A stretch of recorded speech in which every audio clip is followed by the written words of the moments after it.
सुप्रभात बच्चों। मैं रमेश केंद्रीय विद्यालय नंबर 1 इम्फाल से। आज हम हमारा चौथा पाठ जो है नन्हा फनकार, इसको आज हम सरल भाषा में समझने की कोशिश करेंगे, जो कि आपके स्क्रीन के सामने दिखाई दे रहा होगा। नन्हा फनकार पाठ चौथा, जिसको अभी मैं पढ़ूँगा, आप उसको समझेंगे ध्यान से। वह लड़का एक चौकोर लाल पत्थर के पास बैठ गया।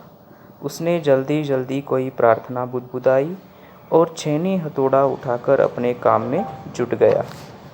देखो, इसमें एक लड़का है, एक लड़का जिसने एक चौकोर लाल पत्थर के पास बैठा हुआ है और उसमें हाथ में छेनी हथौड़ा, ये देखो इस पिक्चर में आपको दिखाई दे रहा होगा, यह इसके हाथ में छेनी है, हथौड़ा है और वो कुछ घंटियों के ऊपर कुछ काम कर रहा है, नक्काशी कर रहा है। कुछ दिन पहले ही उसने इस पत्थर पर घंटियों की कतारें और कड़ियाँ उकेरना शुरू किया था। लड़के ने एक अधबनी अधूरी घंटी पर छेनी की नोक टिकाई और सावधानीपूर्वक हथौड़े से घंटी पर नक्काशी करने में जुट गया। देखो, कुछ दिन पहले ही उसने कुछ घंटियाँ बनाई थी। देखो, उसकी जो अधबनी घंटियाँ है, उसकी हाथ पैरों के नीचे है, और जो पूरी बनी हुई घंटियाँ है वो भी उसने उसके बाजू में रख दी है। तो इस तरह से वो कुछ घंटियाँ बना रहा है, नक्काशी का काम कर रहा है। देखो, नोक टिकाई और सावधानीपूर्वक हथौड़े से घंटी पर नक्काशी करने में जुट गया। हथौड़े के वार से पत्थर पर जो कटाव उभरता, उससे पत्थर की किरचें छितरा जाती और वह आंखें सिकोड़ लेता।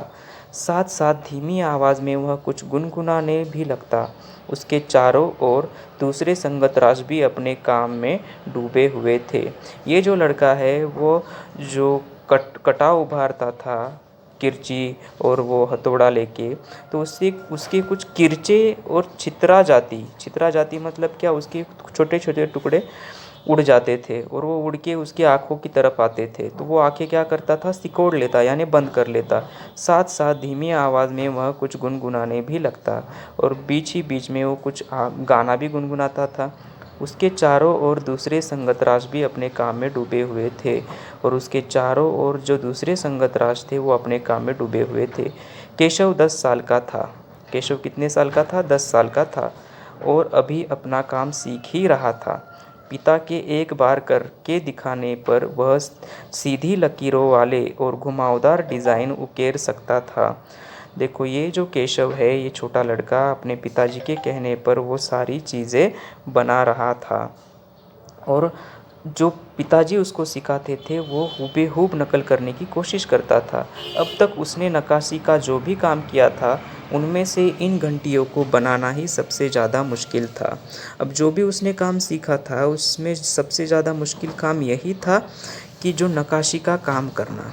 केशव जानता था कि एक दिन तो ऐसा ज़रूर आएगा जब वह बहुत बारीक जालियाँ, महीन नफीस बेल बूटे, कमल के फूल, लहराते हुए साफ और इठलाकर चलते हुए घोड़े, ये सब पत्थर पर उकेर पाएगा।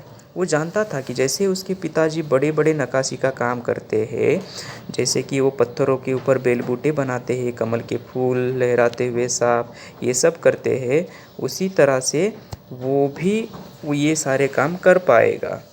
कई साल पहले जब वह पैदा भी नहीं हुआ था, उसके माता पिता गुजरात से आगरा आकर बस गए थे।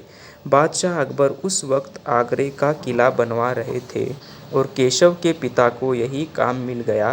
केशव का जन्म भी, देखो यहाँ इसके जो पिताजी है केशव के, ये पहले कहाँ रहते थे? गुजरात में रहते थे। गुजरात में उनका जो गांव था वो था पुश्तैनी और वो गुजरात से आकर आगरा में बस गए थे और बादशाह अकबर उस वक्त आगरे के किला बना रहे थे। केशव के पिता को यही काम मिल गया और जो लाल किला जो अकबर बना रहा था, उसमें उसके पिताजी को काम मिला। तो जैसे ही केशव का जन्म भी आगरे में ही हुआ था, उसे गुजरात के पुश्तैनी गांव जाने का तो कभी मौका ही नहीं मिला, जो कि उसका होम टाउन है केशव का, वो है पुश्तैनी गांव, जो कि गुजरात में है। आगरे की गलियां और अब सिकरी, बस यही उसका घर था। अब आगरे की गलियां और सिकरी यही केशव का घर था। चारों ओर हो रही छेनी हथौड़ों की ठक ठक खड़खड़ के बीच केशव को किसी के कदमों की आहट भी न सुनाई पड़ी। इसलिए अचानक कानों में एक आवाज़ पड़ने पर वह चौंक गया। माशाअल्लाह, ये घंटियाँ कितनी सुंदर है, तुमने खुद बनाई है? तो वो बोला कि माशाअल्लाह, किसी की आवाज़ उसको सुनाई दी और वो बोला माशाअल्लाह, ये घंटियाँ कितनी सुंदर है, तुमने खुद बनाई है? पीछे मुड़कर केशव ने आंखें उठाई तो उसे एक आदमी दिखा। बेशक, मैंने ही ये घंटियाँ बनाई है। क्या मैं आपको पत्थरों पर नक्काशी करता नजर नहीं आ रहा? देखते ही मैं ही पत्थर को तराश रहा हूँ। देख नहीं रहे हो मैं पत्थर को तराश रहा हूँ? केशव ने बड़ी तल्खी से जवाब दिया। दिखता तो है, पर तुम इतने छोटे लगते हो ना। वह आदमी हंसते हंसते हुए बोला, मैं 10 साल का हूँ। जो केशव है वो 10 साल का है। 10? अच्छा। वह आदमी पास पड़े पत्थर पर बैठे हुए बोला, तब तो काफ़ी बड़े हो। मैंने भी 13 साल की उम्र में एक लड़ाई में हिस्सा लिया था। जो आदमी आया है केशव के पास, वो उसको बता रहा है कि मैंने 13 साल की उम्र में एक लड़ाई में हिस्सा लिया था। अब केशव उस आदमी को अच्छी तरह देख पा रहा था। उसकी उम्र रही होगी 30 से ऊपर। कद मंझोला था। वह सफ़ेद अंगरखा और पाजामा पहने हुए था। उसके लंबे बाल गहरे लाल रंग की पगड़ी में अच्छी तरह से ढके हुए थे। यहाँ पे उस राजा का डिस्क्रिप्शन बताया गया है कि वो राजा दिखता कैसे था। उसका उम्र जो थी वो 30 के ऊपर थी, कद मंजोला था, सफ़ेद अंगरखा पहना हुआ था, पजामा पहना हुआ था और लंबे गहरे बालों में उसने लाल रंग की पगड़ी पहनी हुई थी। लगता है कोई बहुत बड़ा आदमी है। केशव ने उस आदमी के गले में पड़ी बड़े बड़े मोतियों की माला और उंगलियों की अंगूठियों को देखते हुए सोचा। तीखी नाक, बड़ी बड़ी आंखें, होठों को ढकते हुए नीचे की तरफ आती घनी मूछें। केशव उस आदमी के व्यक्तित्व का मुआयना कर ही रहा था कि तब उस आदमी ने एक नक्काशी की तरफ इशारा करते हुए कहा, इस लड़ी में अभी काफ़ी काम बाकी है। इससे पहले कि केशव कोई जवाब देता, उसने देखो कि वो जो आदमी है वो उधर आया और आने के बाद उसका मुआयना करने लगा। केशव ने देखा कि ये आदमी कोई बहुत बड़ा आदमी लग रहा है। इसके हाथों में इतनी अंगूठियाँ है, गले में बड़ी बड़ी मोतियों की माला ये है, तीखी नाक है, बड़ी आंखें है, होठों के ढकते हुए नीचे की तरफ आती मूछें है।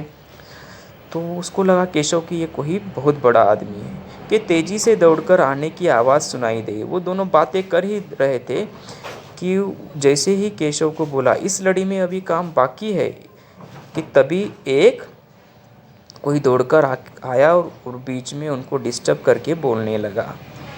यह और कोई नहीं, महल का पहरेदार था। हुजूर, माफ़ करें, मुझे आपके आने का पता नहीं चला, हाँफते हुए उसने कहा। जो दौड़कर आया व्यक्ति था वो महल का पहरेदार था, सिक्योरिटी गार्ड था। ठीक है। फिर वह मुड़कर भौचक से खड़े केशव को घूरते हुए बोला, बेवकूफ़, खड़ा हो। हुजूर आला के सामने बैठने की जुर्रत कैसे की तूने? झुककर सलाम करी ने। तो वो जो आदमी आया वो पहरेदार केशव को बोलने लगा, बेवकूफ़, खड़ा हो जा, ये हुजूर आला है, इनके सामने तुम खड़े होके बात कर रहे हो। ये देखो, ये जो राजा है वो। अब केशव का माथा ठनका। उसे कुछ कुछ समझ आ रहा था। बदहवासी में छेनी हाथ से छूटकर नीचे गिरी और वह जल्दी से उठकर खड़ा हो गया। अरे, कहीं ये बादशाह अकबर तो नहीं? यह ख्याल आती ही उसने झुककर सलाम किया और खरगोश की सी कातर नज़रों से अकबर को देखने लगा। अब इसको लगा कि ये सही में अकबर राजा ही लग रहा है। अब ये जो पहरेदार बता रहा है तो ये अकबर राजा ही होगा। उन्होंने खींच कर पहरेदार को वहाँ से जाने का इशारा करते हुए कहा, ठीक है सिपाही, कुछ देर के लिए हमें अकेला छोड़ दो। तो अकबर ने उस पहरेदार को बोला कि तुम आगे चलो, मैं आता हूँ, हम दोनों को कुछ समय के लिए अकेला छोड़ दो। पहरेदार तो चला गया, मगर केशव असमंजस में था कि उसे क्या करना चाहिए। वापस अपना नक्काशी का काम शुरू करे या बादशाह के हुक्म का इंतज़ार में खड़ा रहे। दिल तो उसका अभी भी धक धक कर रहा था। हाँ, पर अब वह डरा हुआ नहीं था, क्योंकि अकबर प्यार से उसे देखते हुए मुस्कुरा रहे थे। तो जैसे ही वो पहरेदार चला गया तो केशव खड़ा हो गया। खड़ा होने के बाद उसको राजा को देख ही रहा था। उसको समझ में नहीं आ रहा था कि मैं करूँ क्या। मेरे सामने तो हिंदुस्तान का सबसे बड़ा बादशाह राजा अकबर है। तो वो लेकिन डरा नहीं था। क्यों नहीं डरा था? जबकि जो राजा है, अकबर है, उसको प्यार भरी नज़रों से देख रहा था। गुस्से से नहीं, प्यार से देख रहा था। तब जाके केशव को भी अच्छा लगा कि चलो, राजा मुझसे प्यार से बात भी कर रहा है और प्यार से देख रहा है, और मेरी कुछ गलती भी नहीं हुई है जो कि मुझसे वो नाराज़ होगा। फिर आगे देखो, तुम्हारा नाम क्या है? अकबर ने नरम आवाज़ में पूछा। केशव, उसने नपा-तुला जवाब दिया। केशव, क्या तुम मुझे नक्काशी करना सिखाओगे? उलझन में तो पड़े केशव ने तुरंत सिर हिला दिया। तब तो तुम्हें मेरे लिए हथौड़े और छेनी का भी इंतज़ाम करना होगा। केशव फुर्ती से अपने पिता के पास भागा गया और उनका छेनी हथौड़ा उठाकर उल्टे पांव लौट आया। दोस्ताना अंदाज में अकबर केशव के पास ज़मीन पर बैठ गए और पास में पड़े पत्थर को खींचते हुए बोले, ठीक है, अब बताओ कि मुझे क्या करना है? केशव ने संदेह भरी नज़रों से अकबर की ओर देखा। हुजूर, क्या आप यह सब करेंगे? तो राजा ने कहा, क्यों नहीं, मुझे तो विश्वास है कि मैं सीख ही लूँगा। नहीं नहीं, मेरा मतलब ये नहीं था। केशव सक पका गया यानी कि थोड़ा सा शर्मिंदगी उसको महसूस हुई, थोड़ा सा डर गया। दरअसल मैं कहना चाहता था कि आप इतने बड़े बादशाह हैं, ये ठीक नहीं लगता। उसने कुछ अनमने भाव से कहा। अकबर हंसकर बोले, अच्छा, लेकिन पिछले हफ्ते तो मैंने मिट्टी से भरी डलिया ढोने की में किसी की मदद की थी। क्या यह काम उससे भी ज़्यादा मुश्किल है? केशव अभी अभी असमंजस की स्थिति में था। वह अकबर के पास बैठ गया और उन्हें छेनी पकड़ने का सही तरीका सिखाने लगा। देखो, जैसे ही ये राजा उसके पास ज़मीन पर बैठ गया तो फिर उसने बोला राजा ने कि केशव, तुम मुझे ये नक्काशी करने का काम सिखाओगे?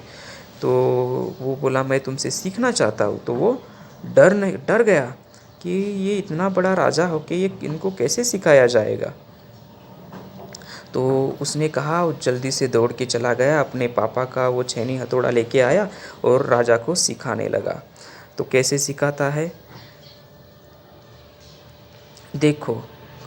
उसने सिखाया, कोयले के टुकड़े से पत्थर पर लकीरें खींचकर एक आसान सा नमूना बनाया और गंभीरता से कहा, देखिए, सिर्फ इन्हीं लकीरों को बहुत ध्यान से तराशना है।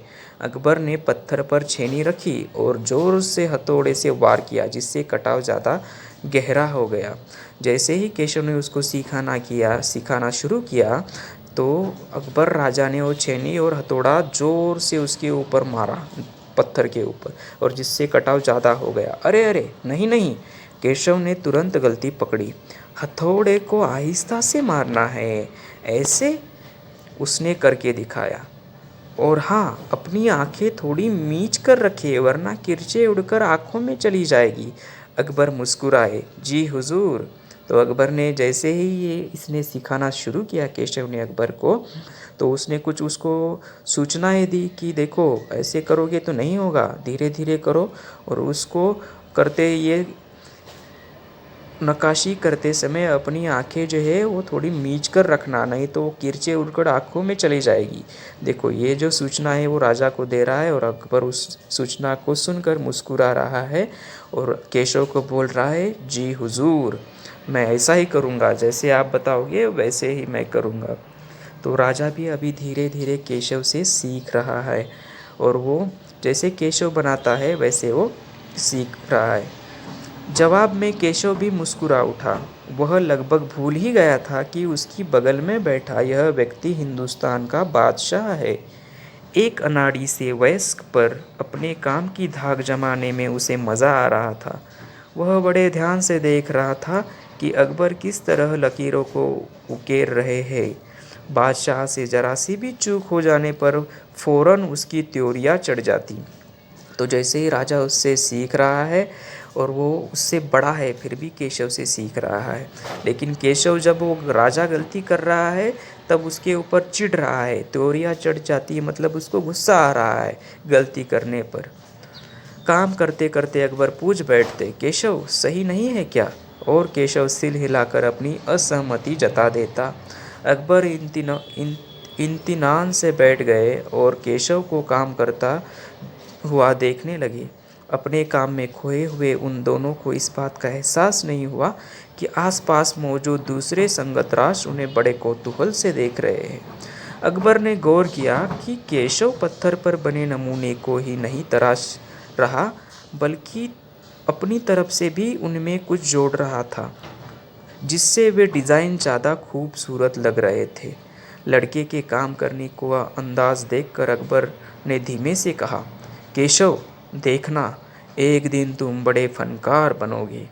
हो सकता है कि एक दिन तुम मेरे कारखाने में काम करो। कारखाना? कैसा कारखाना? बस एक बार ये महल तैयार हो जाए और लोग आगरा से आकर यहाँ रहने लगे।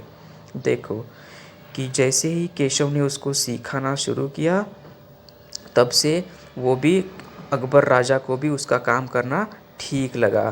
तो वो बोल रहा है केशव को कि देखना बेटा, तुम बड़े होके एक बड़े फनकार बनोगे और मैं चाहता हूँ कि तुम मेरे कारखाने में काम करो। देखो, तब मैं कारखाने बनाऊंगा। इन कारखानों में मेरी सल्तनत के सबसे बढ़िया फनकार और शिल्पकार काम करेंगे।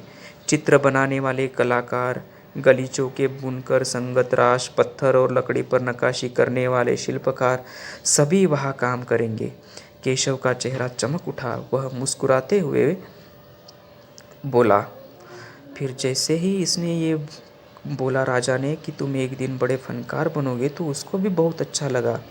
मैं वहाँ ज़रूर काम करना चाहूँगा।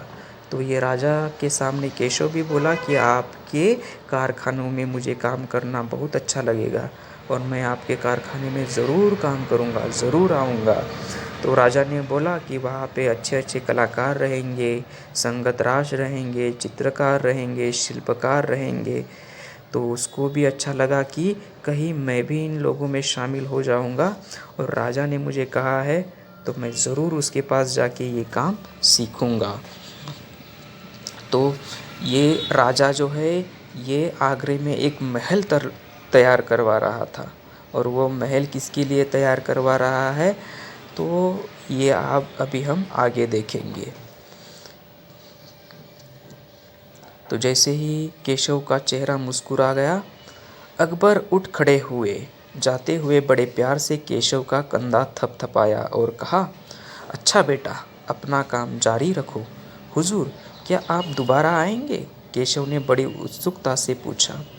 मैं ज़रूर आऊँगा केशव, ज़रूर आऊँगा। फिर तो पूरे दिन संगत राशों के बीच केशव की धूम मची रही। वह बार बार बादशाह से हुई अपनी मुलाकात सबको सुनाता रहा। रात हो चली थी। केशव बहुत थका हुआ था, पर आँखों में नींद कहा। वह धीरे से अपने पिता के बिस्तर में घुस गया। पिता ने मुस्कुराकर कहा, तुम तो अभी से इतने प्रसिद्ध हो गए हो। बादशाह सलामत ने कहा है कि एक दिन मैं बहुत बड़ा कलाकार बनूंगा। अपने सिर को पिता की बाहों में के सहारे टिकाकर केशव धीरे से बोला, हमारे बादशाह बहुत ही नेक इंसान है। बिल्कुल सही, पिता ने कहा।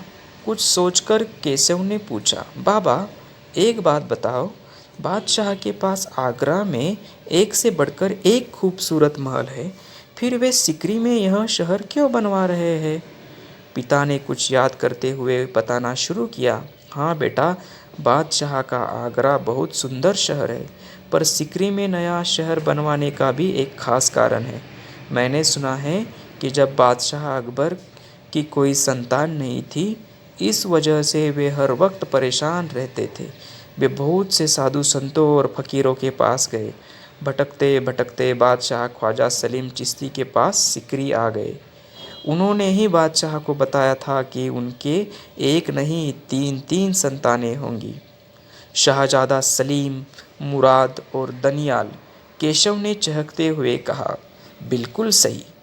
तब बादशाह ने ख्वाजा सलीम चिश्ती के सम्मान में सिकरी में नगर बसाने का फैसला किया था। केशव ने कहा, अच्छा, अब समझा, इसीलिए बादशाह अकबर ने अपने बेटे का नाम सलीम रखा है। और हाँ, इसी कारण हम यहाँ एक नए शहर के लिए पत्थरों को तराश रहे हैं।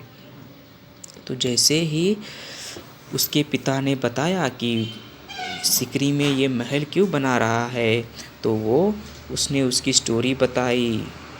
किसकी स्टोरी? राजा अकबर की, जिसके 3 लड़के हैं। उन 3 लड़कों का नाम है शाहजादा सलीम, मुराद और दनियाल। जो राजा को कोई संतान नहीं थी, तब एक जो ख्वाजा सलीम चिश्ती थे, उन्होंने उनको ये वरदान दिया था कि आपके 3 बेटे होंगे। हाँ, इसी कारण हम यहाँ एक नए शहर के लिए पत्थरों को तराश रहे हूँ, केशव हिंदी आवाज़ में बोला। पिताजी ने देखा कि उनका लाडला बेटा सो गया है। तो ये जो ख्वाजा सलीम चिश्ती थे, उन्होंने उनको वरदान दिया था राजा को, तब जाके राजा ने उनके लिए ये महल बनवाया था।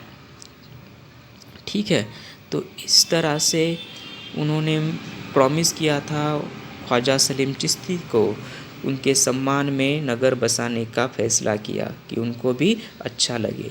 तो इस तरह से आज हमने नन्हा फनकार जो पाठ है सरल शब्दों में पढ़ा।